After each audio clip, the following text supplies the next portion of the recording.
Naruto Shippuden के episode 1 की शुरुआत में हम नारुतो को देखते हैं जो ओरोचिमारू के बेस में सास्के को ढूंढ रहा था। उसके साथ साकुरा भी थी।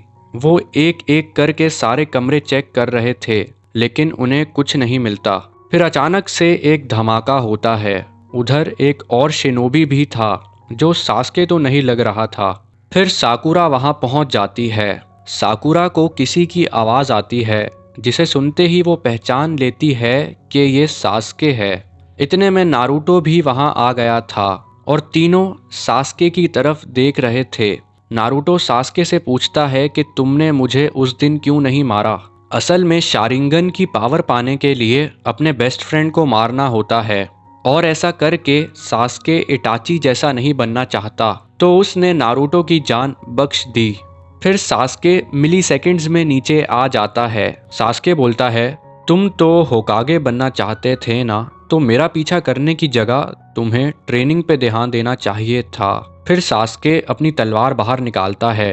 अकॉर्डिंग टू नारुतो, ऐसा इंसान जो अपने दोस्त को ना बचा सके वो होकागे बनने के लायक ही नहीं। ये सुनने के बाद सास्के थोड़ी देर के लिए रुकता है और फिर तलवार मारता है। नारुतो अपने मन में 9-टेल्ड फॉक्स AKA कुरामा से बात कर रहा था। कुरामा नारुतो को अपनी पावर दिखाने का बोलता है। फिर वो नारुतो के सामने आकर उसे भड़काने की कोशिश करता है कि तुम मेरे बगैर कुछ नहीं कर सकते, तो ये सील तोड़ दो, मैं तुम्हें अपनी सारी शक्तियां दे दूंगा। नारुतो सील तोड़ने के लिए हाथ बढ़ाता है। इतने में वहां सास्के आ जाता है।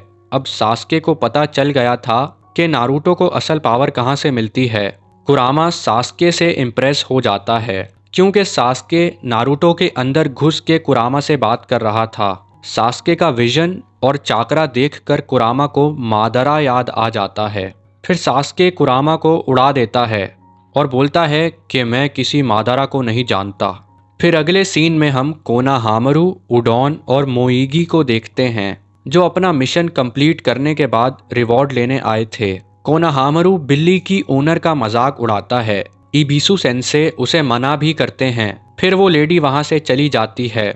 इबिसु सेंसे इन्हें डांटते हैं क्योंकि एक बिल्ली पकड़ने में इन्हें काफी टाइम लग गया था। कोनाहामारू अपनी असल पावर बेकार से मिशन पे नहीं लगाना चाहता, तो वो इरुका सेंसे से एक बेहतर मिशन की मांग करता है। लेकिन कोनाहामारू और उसके दोस्त हाल ही में गेनिन बने थे, तो अभी वो खतरनाक मिशन पे नहीं जा सकते। सुनाडे उन्हें D रैंक मिशन देने का कहती है, लेकिन कोनाहामारू D रैंक मिशन लेने से मना कर देता है।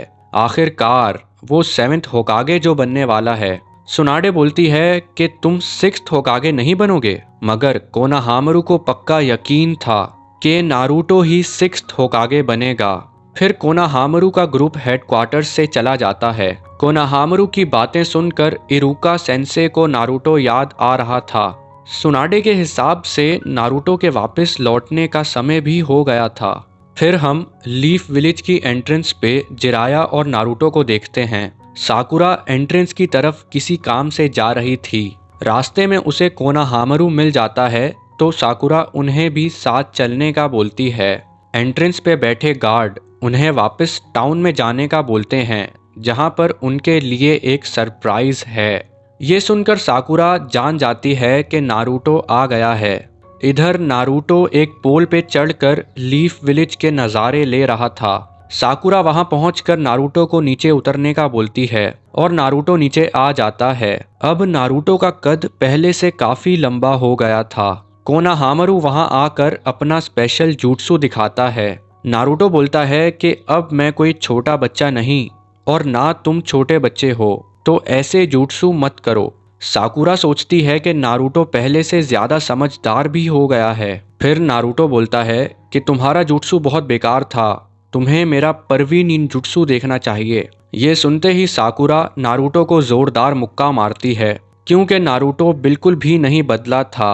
साकुरा का गुस्सा देखकर जिराया को सुनाडे याद आ जाती है और नारुतो को भी पता चल जाता है कि साकुरा भी बिल्कुल नहीं बदली। फिर सीन हेडक्वार्टर्स की तरफ शिफ्ट होता है। जहां त्सुनाडे नारुतो और जिराया का वेलकम कर रही थी। नारुतो बोलता है कि मेरी ट्रेनिंग बहुत शानदार गई, तो त्सुनाडे उसे एक टेस्ट पास करने का बोलती है जिसमें उसका ओपोनेंट होगा और ये एपिसोड समाप्त होता है। हम अगले एपिसोड में जानेंगे कि नारुतो का ओपोनेंट कौन है। तब तक के लिए बाय बाय।